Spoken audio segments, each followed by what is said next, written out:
1990. El equipo de la televisión visitó en Berlín una exposición de Otto von Bismarck, el canciller de la unidad alemana, hace 100 años.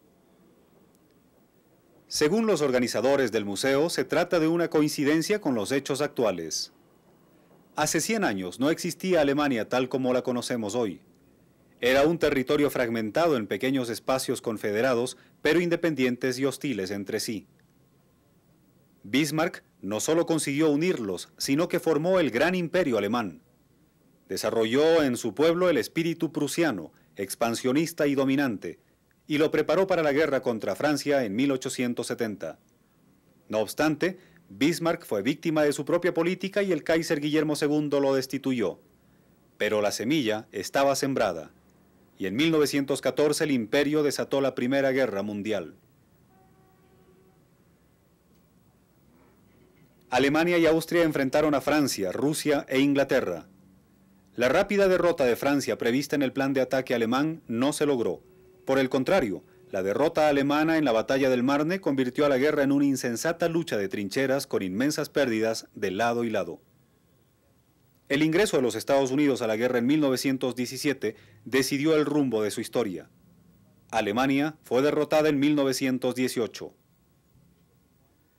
Ese mismo año, sin ofrecer resistencia alguna, el Kaiser y los príncipes abdicaron y con ellos cayó el imperio, y de sus escombros nació la República.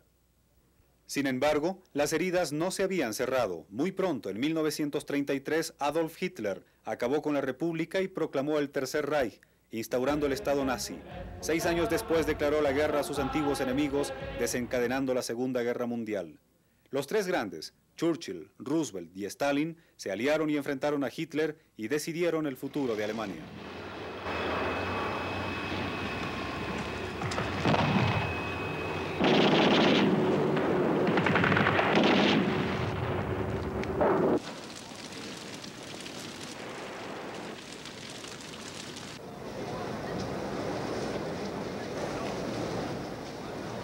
Ha finalizado la guerra en Europa.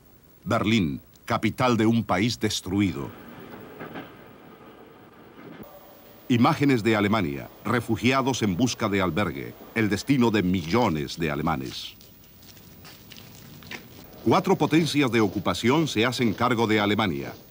La rutina diaria en el primer verano después de la guerra, organizada por medio del apoyo al esfuerzo propio y bajo vigilancia de las potencias vencedoras.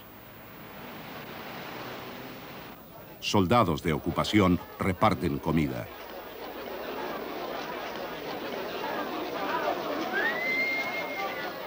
La situación alimenticia es desoladora. No se consigue el mínimo de calorías necesarias. El suministro de agua y electricidad es apenas suficiente. En el Palacio Cecilienhof tiene lugar, después de Teherán y Yalta, la tercera y durante todo un decenio, última gran conferencia de los tres grandes. Aquí se confirma, Alemania conservará su unidad y pagará reparaciones a los vencedores. El poder supremo será asumido por el Consejo de Control Aliado en Berlín. Se deberá impulsar el desarrollo democrático en las zonas de ocupación. Los tres grandes, Churchill, Truman y Stalin, parecen estar de acuerdo frente a la cuestión alemana en el verano de 1945. A la cabeza de las medidas de los aliados se encuentran la desnazificación y desmilitarización de Alemania. Grandes y pequeños dignatarios del régimen nazi son arrestados y llevados a campos de detención. Los alemanes deben ser reeducados en base a una conciencia democrática. En Nuremberg, la ciudad de los congresos nazis, el tribunal de las potencias vencedoras, los principales criminales de guerra son llevados a juicio. El proceso dura desde el 20 de noviembre de 1945 hasta el 1 de octubre de 1946. Por primera vez, los alemanes toman conciencia de toda la dimensión de los crímenes cometidos por el aparato de poder nacional socialista. Primavera en Berlín, la fachada cae y detrás de ella sigue la lucha por la vida, la imperturbabilidad y la capacidad de adaptación. El Plan Marshall inicia un programa multimillonario de ayuda para la economía europea. No obstante, millones de alemanes sufren hambre y se congelan en el frío del invierno. ya en Moscú había comenzado la Guerra Fría que lleva a la división alemana. Al abandonar el 20 de marzo de 1948 el Consejo de Control Aliado, los soviéticos bloquean totalmente una política común de ocupación. El tránsito de personas y mercancías desde y hacia Berlín es sometido a estrictos controles hasta que los sectores occidentales de la ciudad quedan aislados por completo. El 23 de mayo de 1949 entra en vigor la ley fundamental. Es el día de la fundación de la República Federal de Alemania. El nuevo Estado se constituye como provisional. El 14 de agosto de 1949 se realizan las primeras elecciones al Bundestag. El exburgomaestre de Colonia, Konrad Adenauer, de 73 años de edad, es elegido el 15 de septiembre primer canciller. Lo juro, así Dios me asista. Los alemanes disfrutan del milagro económico. La oferta es cada vez más amplia. Con su dinero se pueden permitir ahora los primeros lujos. El barómetro coyuntural sigue mejorando. Los libros de pedidos de los astilleros desmantelados hace poco están repletos. La balanza de pagos es positiva. El gran naviero griego Onassis celebra el bautizo de un barco en Hamburgo. Se exporta. Made in Germany tiene nuevamente demanda.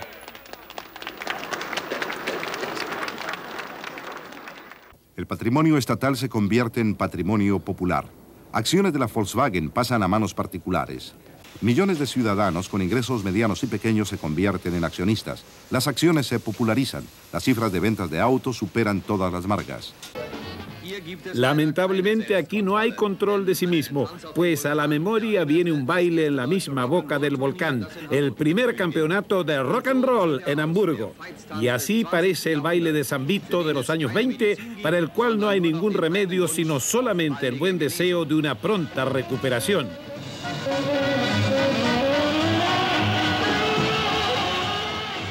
El secretario general del Partido Comunista Soviético, Khrushchev, anunció para 1961 la agudización de su política berlinesa y alemana.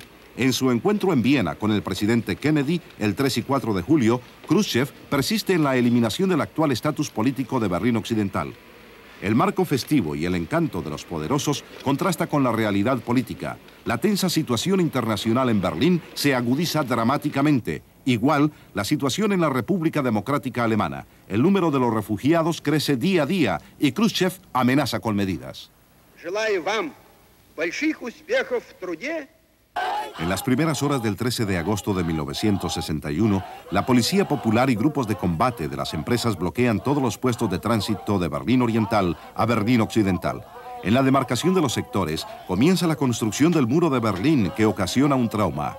Adenauer y Charles de Gaulle oran conjuntamente en la Catedral de Reims. Francia ve en Adenauer al estadista del entendimiento entre vecinos. Ambas personalidades se ven en la tradición de más de 1000 años de historia europea. Ciudadanos de Berlín, cualquiera que fuese el lugar donde vivamos, como hombre libre estoy orgulloso de poder decir, yo soy un berlinés.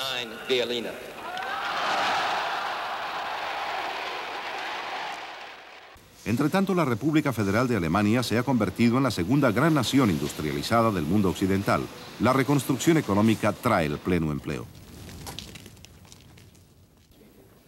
Rayo de esperanza a finales de 1963, comienzos del 64. Permisos de pase hacen posible que 1.200.000 berlineses occidentales visiten a sus familias durante la Navidad en el sector oriental. Después de 10 años de total aislamiento, tienen lugar los primeros contactos humanos entre alemanes de este y oeste. La reina Isabel II visita en mayo de 1965 la República Federal de Alemania. La monarca de 39 años y su esposo el príncipe Philipp irradian en Bonn su resplandor real.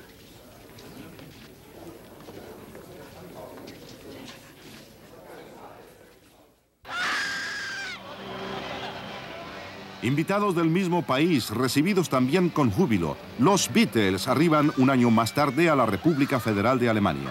Se expresa una nueva conciencia juvenil formulada en nuevos textos con nuevos tonos.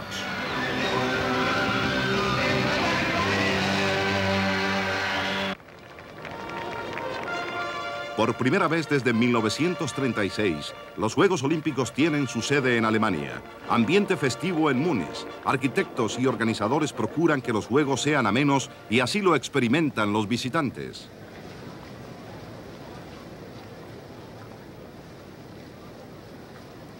Estas imágenes dan la vuelta al mundo. Consternación cuando en la noche del 5 al 6 de septiembre de 1972, terroristas palestinos realizan un atentado en Múnich contra el equipo olímpico israelí. Igual que antes, 20 años después del legendario triunfo en Berna, la selección de la República Federal de Alemania será nuevamente la campeona mundial. Una nueva generación de futbolistas en torno a Franz Beckenbauer, el Kaiser Franz. En junio de 1988, el presidente de los Estados Unidos de América, Ronald Reagan, visita la Unión Soviética para firmar con el jefe del Partido Comunista, Mikhail Gorbachev, el acuerdo sobre la eliminación de todos los cohetes estadounidenses y soviéticos de alcance medio. Es el primer tratado verdadero de desarme en toda la historia de la humanidad.